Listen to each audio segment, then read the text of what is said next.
ఈ వాటర్ బాటిల్లో నీరు ఉంది. ఇందులో నీళ్ళు ఉన్నది మీకు ట్రాన్స్పరెన్సీ కాబట్టి కనబడింది. కొన్ని జీవితాలు ట్రాన్స్పరెన్సీ ఉండదు. ఓకేనా? మనుషుడు హృదయంలో ఏముందో నీకు తెలుసా? నువ్వు చాలాసార్లు అంటావు వాళ్ళు ఎలాంటి వాళ్ళు నాకు బాగా తెలుసు. నిజంగా తెలుసా? కొంచెం గలుపు, పరిస్థితులు కొంచెం ఊపినప్పుడు ఏమవుతుంది? అప్పుడు బయటికి చిమ్ముతుంది. బయటికి చిమ్మినప్పుడు వారి నిజ బుద్ధులు బయటికి పడతాయి. అప్పుడు వారు నీతో అంటారు, sorry, I don't mean to say that. Sorry, నేను అలా ఉద్దేశించలేదు, నిన్ను బాధపరచదలుచుకోలేదు, నిన్ను ఆ ప్రెషర్లో ఏదో అనేసిన మాటలో. అవునా? హృదయం లాక్ ఉన్నది బయటికి, ఆ షేకింగ్ బయటికి వచ్చింది అంతే.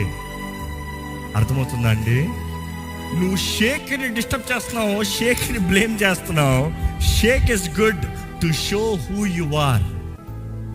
What is your